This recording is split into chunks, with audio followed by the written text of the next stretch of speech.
All right, guys, I'm here with the post game analysis, and man, you know what? This game pretty much represents everything that I've talked to you all about. I'm not going to get too heavy into the stats because while they are important in this game, I don't think they're necessarily the relevant part. Okay, this was a high scoring, we're not going to play defense game. Okay, and because of that, I don't want to blur the lines of the actual game itself with, the on court play. And he might be like, okay, what the fuck is he saying? All right, look, you got two guys on one team that scored 30 points, and another guy on another team that scored 30 points. I mean, how much defense was they really playing? One team got 130, another team got like 118. I mean, both are very high scoring. So it wasn't like, okay, this massive amount of defense was just being played. You see what I'm saying? So some of the stats to me, I mean, yes, they're real because they happen, but some of this stuff is a little overblown for my liking. I just want to touch on key points that I think are relevant. Some of the stuff that I've talked about is popping up again. Small guards. Trae Young was like 8 of 23, right? He still got his 20 and some odd points. But here's the thing. He cooked Kobe White motherfucking ass. Can I just be real? He cooked Kobe White motherfucking ass, and it was funny because I saw these things like, "Oh, Kobe White is a improved defender, much improved defender." And I told you guys just yesterday what the fuck was finna happen. I told you, I that shit sweet when a motherfucker ain't really that good at point guard or shooting guard. Motherfucker's good then. But what happens when you play a motherfucker that's got some talent, someone who got some skill, and that's what happened. Trae Young was lighting his ass up, put that man in foul trouble early too. Like Kobe did not want to see Trae Young, but they put Io in the game flips. Why? Because Io plays defense. It's just that simple, people. And Io is bigger. But Io plays defense. Kobe White sucks at defense, and currently he sucks at offense. Io may not be that great at offense, but he's extremely passable. But he plays hard defense. He, as far as what a point guard's traditional job is supposed to be, he's the best person left that can perform those duties at that position. He just is. And when he got into the game, he made Trae Young's life miserable. This is why I was saying, hey, he should probably start at point guard over Kobe White. And this game just proved it. I mean, Kobe White ain't put up that much. I think he had 13 points. 13 fucking points. I only had like 6 or 8 points, but his defense on Trae Young is the thing that tipped the whole team around.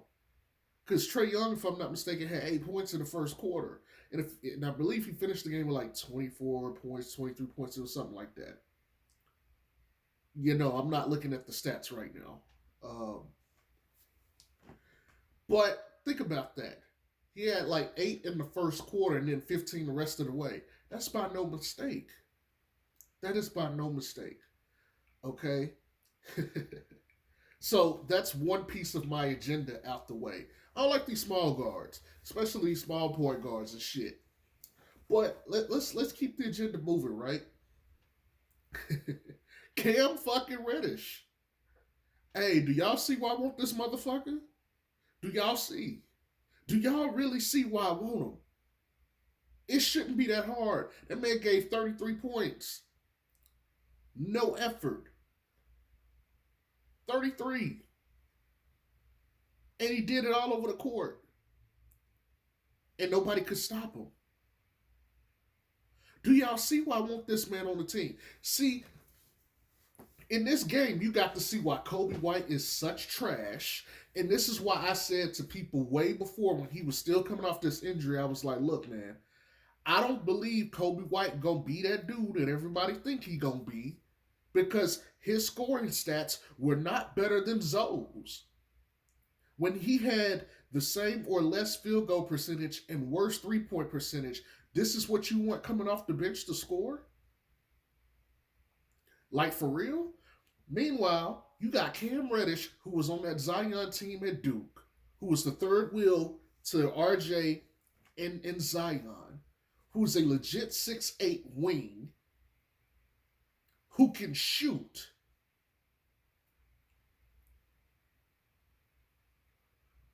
Man, I'm telling y'all. And the price of that bag is going up. I'm telling you, if Cam keep going out here and performing, they're gonna want more than just a first round pick. I'm telling you guys, Cam is that motherfucking dude. Here's the other part of me why I've been on this get Cam bandwagon. Because when you eventually have to let DeRozan go, Cam is gonna start.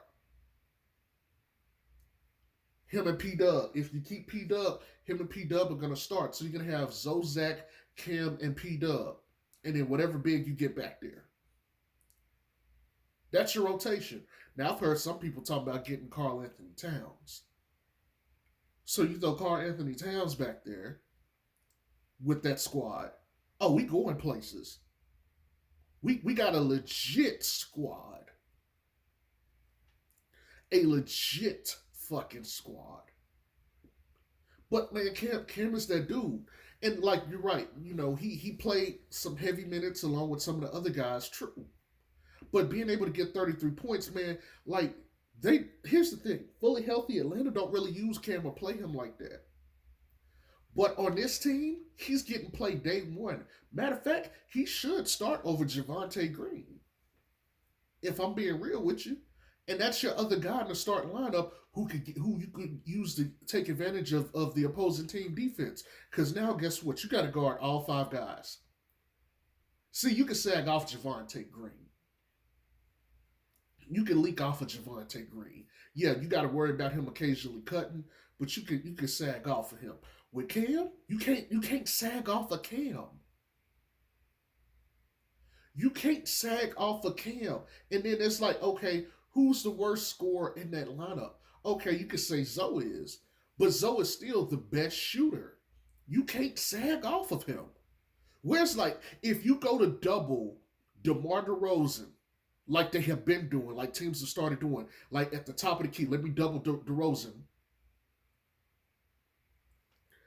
All he got to do is just pick. It's somebody open that can score. And even if, like, okay, let's just say they cover all the legit scores and leave Zoe there. Zoe can take a three. Let's say they get the ball to Zoe, somewhere closes out on Zoe. Zoe's an excellent passer.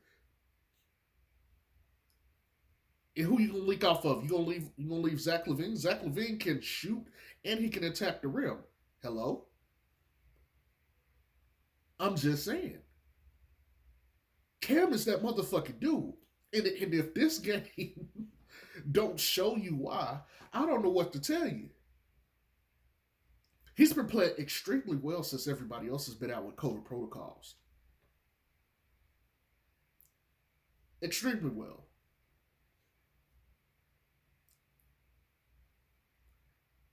DeMar and Zach LaVine.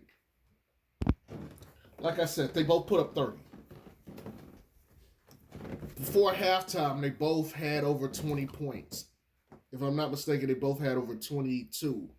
Because I think Zach LaVine had 23, and I think DeRozan had like 22. Scoring kind of slowed down for them, or went back to normal in the fourth, in the third, in the second half. What I mean by that is they both got like, 7 to 12 points ish. But they did what they're supposed to do. There's no one on that team that could check them, especially with them missing like DeAndre Hunter and shit too. No one on that team that could check them. or check both of them. And then you got Bogdanovich out there who gave you a clean 20 points. I like Bogdanovich. He is a premier shooter in this league. I really like him, but I know they're not going to let him go. He would have been very nice for the Bucks if they were able to actually get him in that trade the year before. You know, when they got fined for that tampering shit. But nobody on that team is checking DeRozan and Zach LaVine. And you can hunt Trae Young all fucking game. Him or Bogdanovich. Easy fucking money. Easy fucking money. Vooch had a good game. Another good game. Now, again, I'm gonna remind you guys. Vooch said that little week that they had the other last week when they ended up having to sit out. He said he just went to the gym and got up shots. He was shooting himself out the funk. That's it. He just went and shot himself out the funk. I'm not saying that this is gonna keep going, but this is like the third straight game where it's like, okay, Vooch has been pretty effective with his 24 points and his double-digit rebounds. By the way, I don't want to let me not skip over this too. Let me go back real quick. DeRozan had 10 assists this game.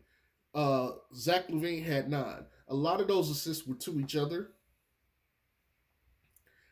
and everything, but I don't want to poo-poo over the fact that they gave 19 assists combined. Out fucking standing. Out fucking standing. Let me say it again. Out fucking standing. Somebody needed to step up and move the goddamn basketball with Zoe out. Out fucking standing.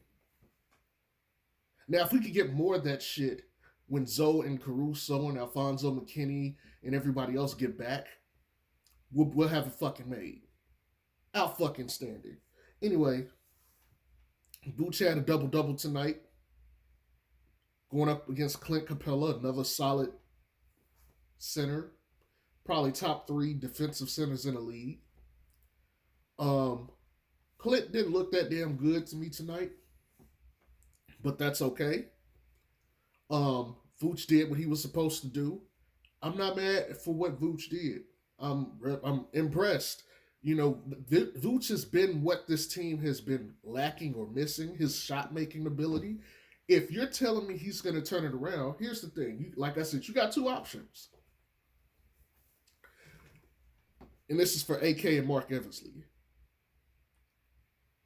Wait it out and see what you got in Vooch and see what it looks like.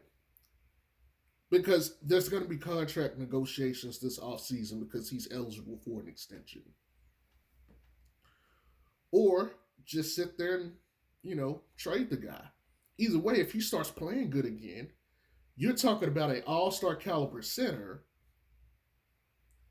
who is in his mid to late prime, who can space the floor, score all over the court. I'm sorry. That is going to be worth a lot to, like, let go or trade. Like, see, here's the thing. They're not going to just let him walk. He's an asset. You don't just let an asset like that walk. So they are going to trade him at some point. I'm not saying it's this year. I'm not specifically saying it's next year. Who knows? They may give him a contract extension, and they may opt to keep him another year or 2 after that and then trade him. But a guy that can go out there and get you a double-double as a big and can score from 3, mid-range, and the post, and can deflect basketballs too. Like, yes, sure, his rim protection it leaves a lot to be desired. But for him to be able to go out there and do that at an all-star level, because he's a 2-time all-star, I mean, his value is going to go up. Unlike Kobe White, who is just like tanking his fucking value, bruh. Like, this is, here's and I'm going to go on a slight rant here. Kobe White, you know, you've been having, you know, a bad season so far. You got relegated to the bench because you're not better than to Lonzo Ball. Hell, you're not better than Caruso. Both of the guards they brought in are better than you. You're coming off an injury. This team has went from losing to now they're in win now mode, basically. You get the opportunity to start. And this is what you coming out here doing, bro? Ayo Dosunmu has literally made this man expendable. Ayo's role ain't even to go in and go put up double digit points. It's really to just give them a balanced game, give them a balanced floor game, play defense, make the right read, and if they can take what the defense gives you, that's his role. That is his role. Coby White's job is to score, and that's what he allegedly does best. But he can't even do that. But you got Ayo, a rookie, although he's older than you by like a month, who's playing better than you at an NBA level when you have like an additional 2 years of NBA experience. Come on, bro. Come on, bro. Coby White don't want it like that. He can't want it like that, man, because you just can't. Like, there's no way. Look, if you're telling me as a guy, okay, I'm gonna be the point guard. Look, if my shot ain't falling, I'm putting everything at the rim. Somebody finna get dunked on.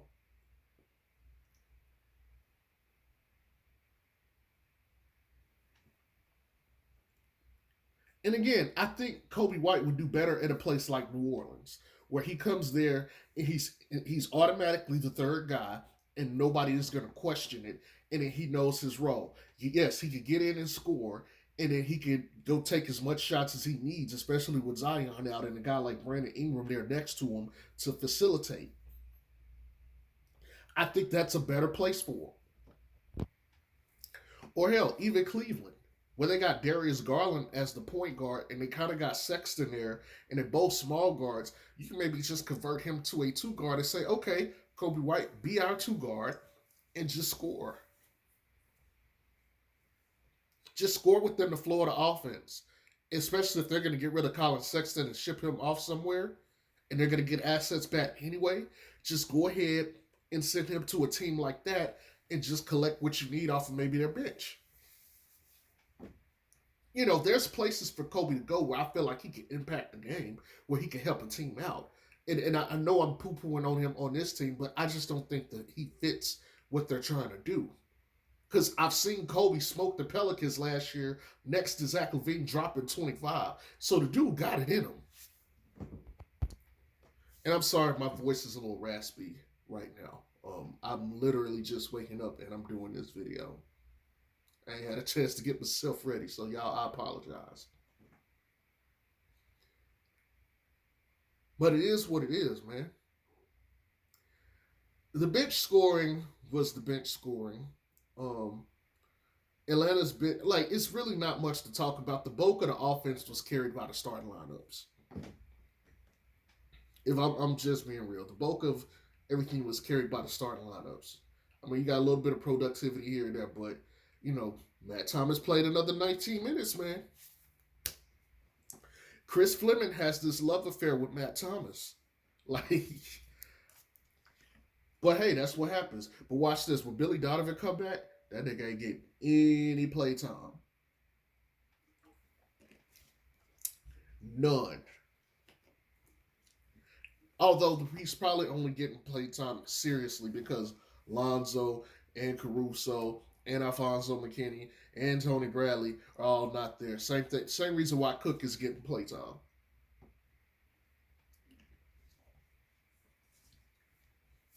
And so I get it from a floor spacing perspective. You need a guy who's going to go out there and at least try to give you a little bit more room. So I get it. But I think 19 minutes is overdoing it, especially when you got Ayo back. You got Ayo back, man. You better run Ayo racket. And let me also go ahead and say this. I wasn't too sure about the Ayo draft pick um when they got him. I wasn't too sure. But Ayo has shown me that he deserves to play on this NBA level. And I would argue and say that there's some teams I think in this league where Ayo would actually start. Like, we'll go back to the New Orleans thing again. If Ayo was in New Orleans, Ayo would be the starting point guard. And he is legit better than everybody on that team. The only thing that I would say is Devontae Graham is clearly a better scorer than Ayo. But Ayo legit does every fucking thing else that you want them to do, or that you want your point guard to do. Everything else.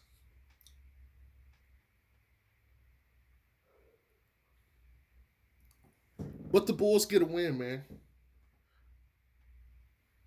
Bulls get a good win against a good Atlanta team, even though they're still missing some of their guys like John Collins and DeAndre Hunter and a few others. But that's not the only thing I want to discuss. As far as the post-game analysis part of this video, this is over with. There's something else I want to talk about. All right, here's what I want to talk about. And I didn't want to dedicate an entire other video to this, but I could get this out in like 5 to 7 minutes. You see what I'm saying?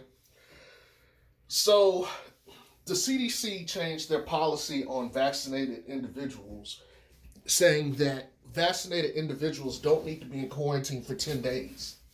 They could be in, quarantine for 5.